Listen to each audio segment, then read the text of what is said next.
get up there to 13.8.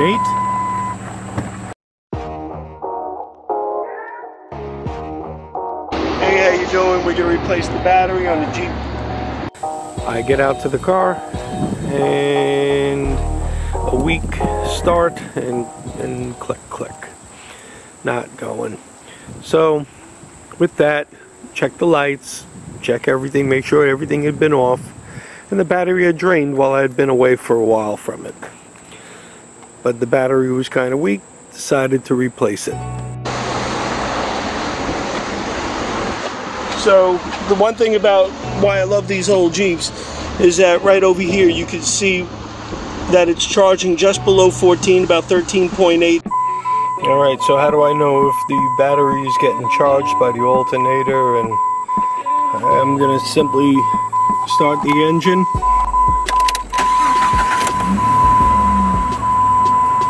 Just get up there to 13.8.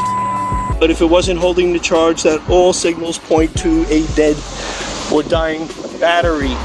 So before you go wasting money at all times, check your WJ, make sure that your alternator is charging when you're driving. You'll see that it's producing a charge, and then if it's kind of weak and you're getting a weak startup, you'll notice that your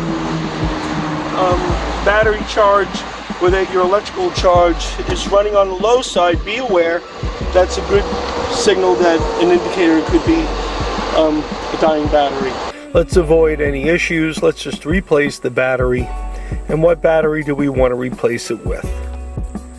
So instead of spending a lot of money or a lot of time at the mercy of a mechanic, whatever, you might want to do it yourself. And if you've never done it before, here's a quick little how I did mine. I hope it helps you. So first off over here, here's your hood release. You're gonna have to release that, and with a thud it should open. The hood release is right over here, right underneath, and you'll pull that upwards, and that's how you'll do that. Gotta have your socket set. I use a 10 on the metric to get at the frame, the clamp that holds the battery in place, and I use a 1/2 inch to remove the bolts that are on the terminals. So if you have those available, that's really all you need to do it. Okay, good practice. I'm going to remove the negative ground, disconnect the battery before I start doing anything with the electrical.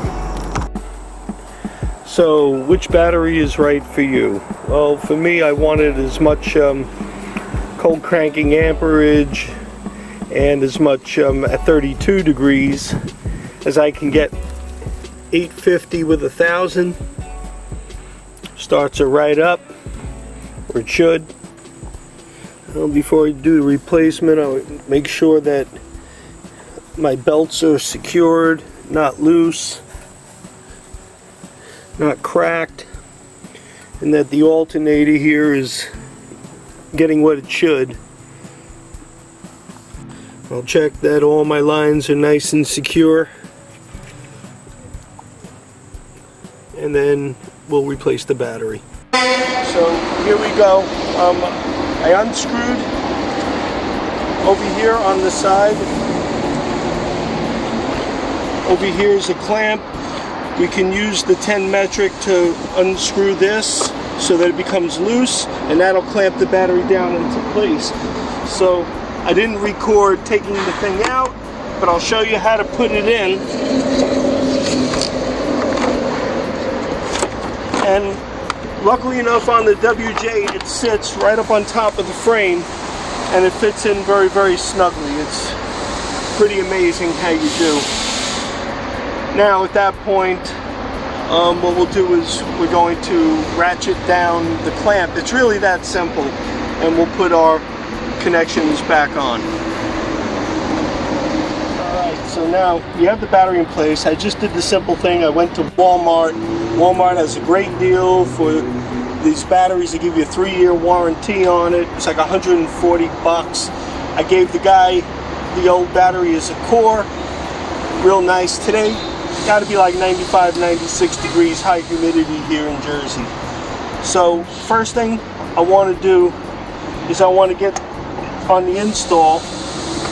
I'll set my ratchet, and it's going to take a whole bunch of turns to get it down.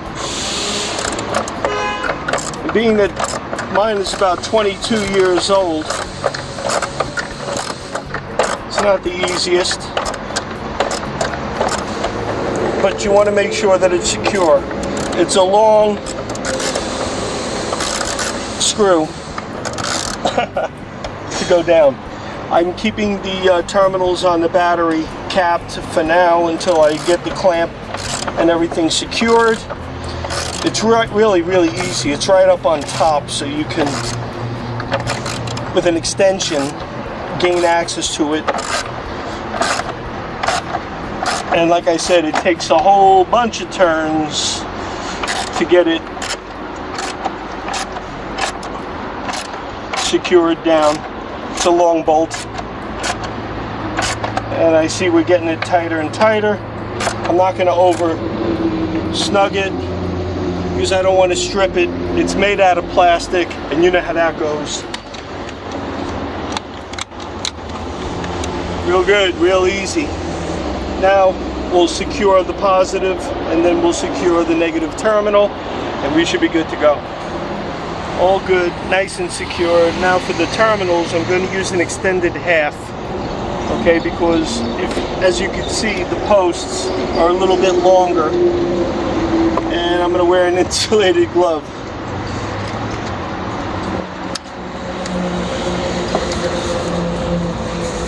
Remove the cap, protective cap, starting with the positive side first.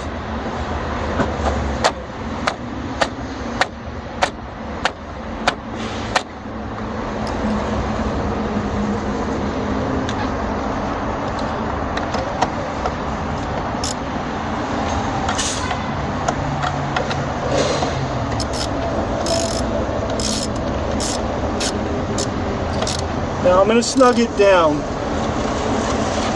but I don't want to go too tight because at this point I don't want, it's an old terminal. This is the original terminal and the original wires over here, I believe. Somebody correct me if I'm wrong. And then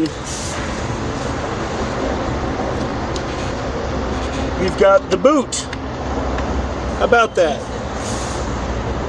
Next we come over here. We've got our negative terminal. We'll toss these in the trash. First in my pocket.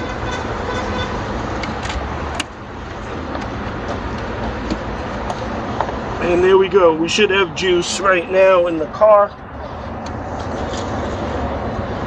And I'm going to take a look before I secure it. I'm going to see if the car gets a nice start. Tighten it down. Let me get my keys. Let's give it a try.